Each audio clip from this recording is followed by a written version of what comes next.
बिस्मिल्लाहिर्रहमानिर्रहीम। अस्सलामु अलैकुम वरहमतुल्लाहि वबरकातुहू। मैं मोहम्मद उसामा सरसरी। तालीमुन नहू का अगला सबक है इसमें गैर मुतमक्किन की आखिरी किस्म अस्माए शर्त।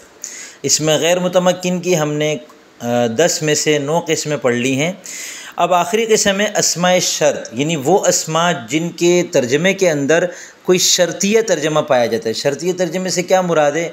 जो, जब, जहाँ, जिसने, तो यानी जब तुम बैठोगे तब मैं बैठूँगा, जिसे तुम देखोगे उसे मैं देखूँगा, जो तुम खाओगे वो मैं खाऊँगा, जहाँ तुम जाओगे वहाँ मैं जाऊँगा।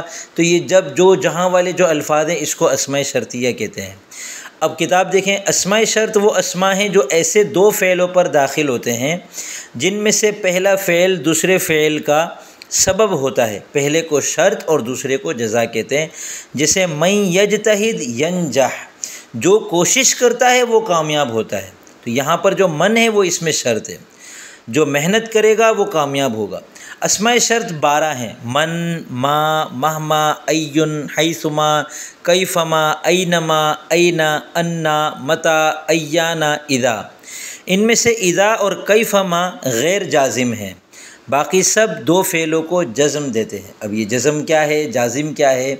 तो जज़म जो है वो अरबी कायदे की रोशनी में, अरबी ग्रामर के एतबार से फ़िल जो कि मौरब हो और वो सिर्फ़ एक ही होता है, फ़ेल मुज़ारे, तो उसके ऊपर जो एराब आते हैं वो मरफ़ू, मंसूब और मजज़ूम के आते हैं। जैसे इस्म है तो ये कभी मरफ़ू होता है, जैसे ज़ैदुन है मरफ़ू है, ज़ैदन है ये मंसूब है, ज़ैदिन है ये मजरूर है। इसी तरह यनसुरु फ़ेल मुज़ारे है तो यनसुरु मरफ़ू है, यनसुरा मंसूब है और यनसुर ये मजज़ूम है। अब यनसुर को जज़म कौन देता है, यनसुरा को नसब कौन देता है, यनसुरु को रफ़ा कौन देता है, ये तफसीलात हैं। इसका ख़ुलासा ये है कि नसब देने वाले 4 अल्फाज हैं और जज़म देने वाले 5 अल्फाज हैं, ठीक है ना। तो लेकिन ये जो अल्फाज हैं ना, ये सब भी फ़ेल मुज़ारे को जज़म दे रहे होते हैं, और जो फ़ेल मुज़ारे को जज़म देने वाले असल 5 अल्फाज हैं उनमें से किसी एक की तावील में हो जाते हैं।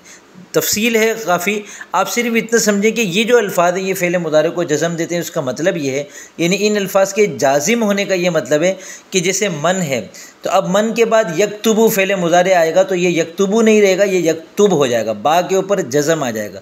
जज़म सुकून को भी कहते हैं, ठीक है। लेकिन फ़ेल मुज़ारे जो है वो उसके जो छोटे सीगे हैं, मुफ़रद वाले सीगे जो कहलाते हैं, यक्तुबु, तक्तुबु, अक्तुबु, नक्तुबु, तो उसमें तो जज़म जो है वो सुकून के साथ ज़ाहिर होता है।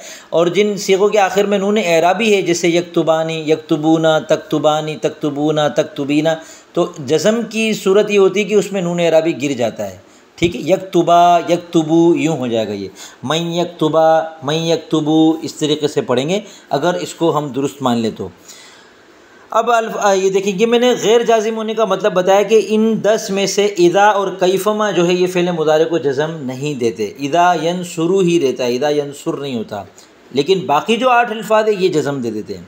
अब आगे एक फ़ायदे की बात बता रहे हैं आपको, कह रहे कि इतना ज़्यादा पेचीदगी में आप चले गए तो मुमकिन है आपके दिमाग में थोड़ा सा कमी आ गई हो, नुकसान आ गया हो। तो अब आपको फ़ायदा पहुँचाने के लिए बता रहे हैं कि इन अस्मा में से भी सिर्फ़ अय्युन मुअरब है, ये तमाम अल्फाज भी मबनी, चूँकि हम मबनियात पढ़ रहे हैं और ज़ुरूफ़ मबनिया इसमें गैर मुतमक्किन पढ़ रहे हैं। इसमें गैर मुतमक्किन सब के सब मबनी होते हैं। 10वीं किस्म इसमें शर्त है, ये भी सब के सब मबनी है, लेकिन इसमें अय्युन एक ऐसा लफ्ज़ है जो कि मुअरब है। अब इनकी तशरीह देखें। मन आकिल के लिए इस्तेमाल होता है, जैसे मैं यज्तहिद यंजह, जो कोशिश करेगा वो कामयाब हो जाएगा। माँ गैर आकिल के लिए इस्तेमाल होता है। आकिल गैर आकिल का मैं बता चुका हूँ पिछले सबक में, जैसे माँ तक्तुब अक्तुब, जो कुछ तुम लिखोगे वो मैं लिखूँगा। महमा ये भी माँ की तरह है, गैर आकिल के लिए इस्तेमाल होता है, जैसे महमा तक्तुब अक्तुब, जो कुछ तुम लिखोगे वो मैं लिखूँगा। अय्युन ये आकिल गैर आकिल दोनों के लिए इस्तेमाल होता है। अय्यु तालिबिन यज़हक अज़रिबहु, जो तालिब इल्म हंसेगा मैं उसे मारूँगा। अय्यु किताबिन, अय्यु तालिबिन जो तालिब इल्म, ये ज़वील कुल के लिए हो गया, आकिल के लिए हो गया, और अय्यु किताबिन ये गैर आकिल के लिए हो गया, ठीक है। हैसुमा ये मकान के लिए इस्तेमाल होता है, जैसे हैसुमा तजलिस अजलिस, जहाँ तुम बैठोगे वहाँ मैं बैठूँगा।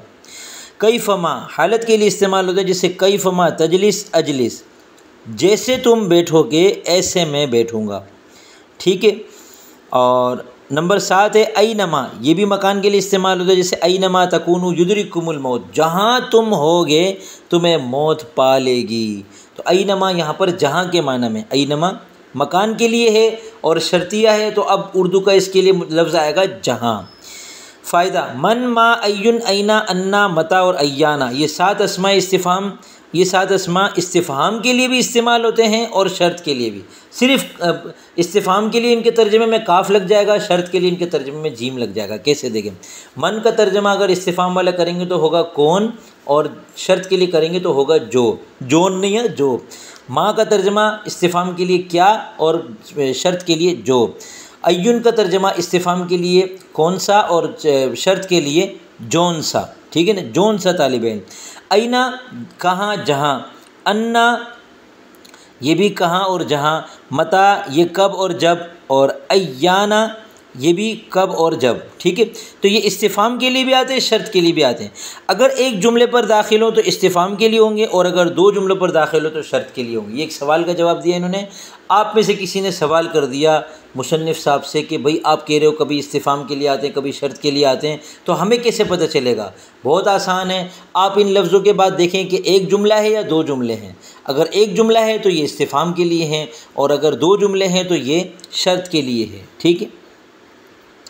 तो ये इसमें गैर मुतमक्किन की अल्हम्दुलिल्लाह हमने 10 किस्में पढ़ ली हैं। आगे फिर मुरक्कब की तक़सीम पढ़ेंगे इंशाअल्लाह, उसमें हमें और ज़्यादा मज़ा आएगा और अरबी के और नए नए दरवाज़े हमारे ऊपर खुलेंगे इंशाअल्लाह।